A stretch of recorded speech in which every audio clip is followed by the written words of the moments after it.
Apa kabar pemirsa? Kita berjumpa dalam Warta Parlemen, informasi aktual seputar parlemen bersama saya Vera Indriani.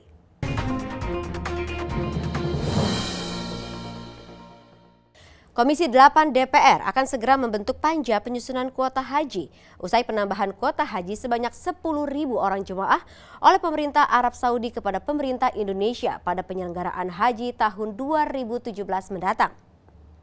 Ditemui usai rapat dengar pendapat dengan sejumlah gubernur di gedung DPR RI baru-baru ini, anggota Komisi 8 DPR RI Samsuniang mengatakan penambahan kuota haji menjadi masalah yang urgent untuk segera diselesaikan, mengingat tambahan kuota haji tersebut dapat berdampak pada rasio kuota haji di dalam negeri.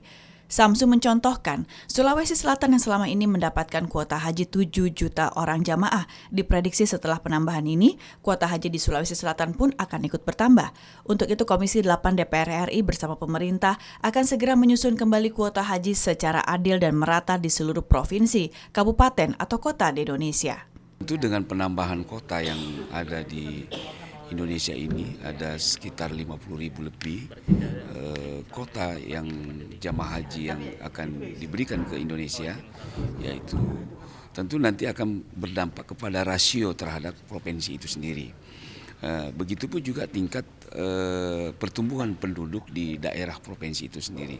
Tadi Sulawesi Selatan yang tadinya 7 juta sekarang bertambah 7 juta sekian, tentu akan bertambah juga dengan kotanya. Inilah nanti akan kita hitung kembali tentang kota-kota dengan jumlah penduduk yang ada di setiap provinsi itu.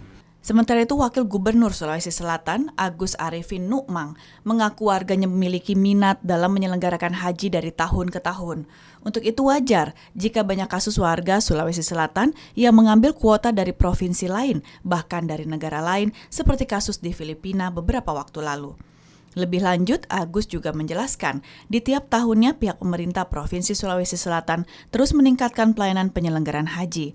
Agus menambahkan bahwa minat masyarakat Sulawesi Selatan menunaikan umroh meningkat seiring peningkatan kesejahteraan mereka. Sampai saat ini, ya, data terakhir itu per kemarin 12 Februari itu daftar tunggu di Sulawesi Selatan itu 182.632. Berarti kalau dengan kuota yang normal 7.221 itu berarti kita sekarang daftar tunggunya sekitar 25 tahun. Kalau dari 25 tahun itu rata-rata, tapi rentangnya yang terendah itu 15 tahun sampai 35 tahun.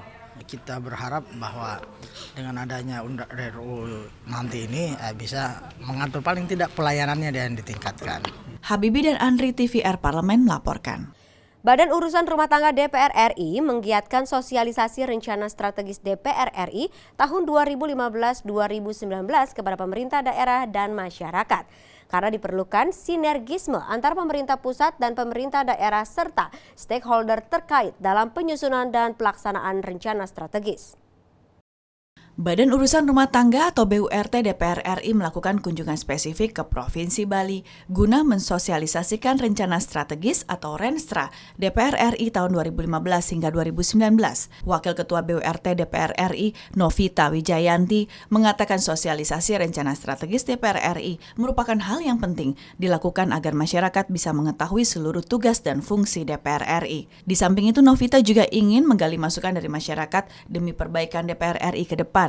Novita menilai selama ini masyarakat memiliki banyak aspirasi namun terkendala ketika ingin menyampaikan kepada wakil rakyat. Untuk itu Novita mengatakan ke depan BURT akan lebih proaktif datang kepada masyarakat.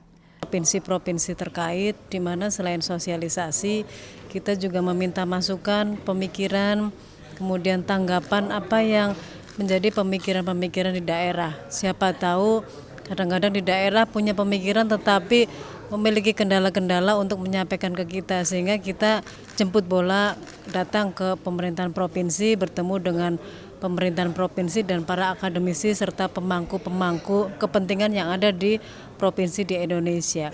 Senada dengan Novita, anggota BURT DPR RI Bakri mengatakan masih banyak masyarakat yang belum mengetahui tugas dan fungsi DPR RI. Untuk itu, menurut Bakri, BURT harus lebih menggiatkan sosialisasi rencana strategis ke berbagai daerah di Indonesia. Bakri mengatakan dalam penyusunan dan pelaksanaan rencana strategis diperlukan adanya sinergi antara pusat dan daerah. Dengan sinergi yang baik, maka proses pembangunan dapat berjalan dengan baik dan terjalin kesinambungan mulai dari pusat hingga daerah. Banyak sekali masukan-masukan yang memang peran dan tugas daripada DPR ini memang masih banyak oleh masyarakat yang tidak tahu apa itu sebenarnya DPR, MPR dan fungsi daripada DPR itu. Nah, untuk itulah hari ini kita menyampaikan, merincikan secara keseluruhan mulai dari A sampai Z apa itu DPR, apa fungsinya, apa tugasnya. Dari Provinsi Bali, Nur Fuad dan Denus TVR Parlemen melaporkan. Terkait target pemerintah dalam menyalurkan kredit usaha rakyat atau KUR di tahun 2017 sebesar 105,9 triliun, Komisi 11 DPR RI mendorong pemerintah agar mengimplementasikan rencananya dalam menurunkan beban bunga KUR dari 9% menjadi 7% sebagai upaya memberi peluang bagi para pengusaha kecil. Komisi 11 DPR RI terus mendorong seluruh pihak memanfaatkan kredit usaha rakyat atau KUR untuk para pelaku UMKM, sehingga dapat meningkatkan kesejahteraan dan perekonomian masyarakat. Di tahun 2017, pemerintah akan meningkatkan anggaran KUR menjadi 105,9 triliun rupiah. Ditemui usai mengunjungi para pelaku UMKM di Solo, Jawa Tengah, anggota Komisi 11 DPR RI Michael Jeno mendorong penyaluran KUR tidak hanya pada sektor konsumtif, melainkan juga pada sektor produksi, sehingga perekonomian kerakyatan di sektor pertanian, peternakan, maupun perikanan dapat berjalan maksimal.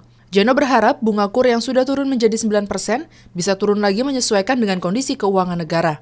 Kita dari DPR RI, kami dari DPR RI mengharapkan penyaluran KUR ini lebih tepat guna sehingga tidak hanya untuk sektor-sektor usaha konsumtif tetapi juga di sektor-sektor usaha produktif. Artinya tidak hanya di hilir, artinya di pedagang perantara tetapi juga di produsen dan sektornya juga mencakup sektor-sektor yang terkait dengan ekonomi kerakyatan seperti pertanian, perikanan, peternakan dan juga usaha kerajinan.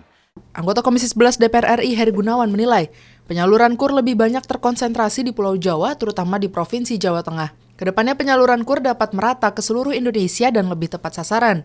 Heri juga berharap bunga KUR akan diturunkan lagi. Saya lihat di sini memang memiliki multiplier effect yang relatif baik. Dan ini yang kita harapkan sehingga KUR itu memiliki multiplier effect yang lebih baik khususnya untuk perkembangan perekonomian yang lebih merata. Kami berharap ke depan pemerintah bisa lebih memperbaiki kembali terkait masalah penyaluran KUR. Dari Solo, Provinsi Jawa Tengah, Mario TVR Parlemen melaporkan.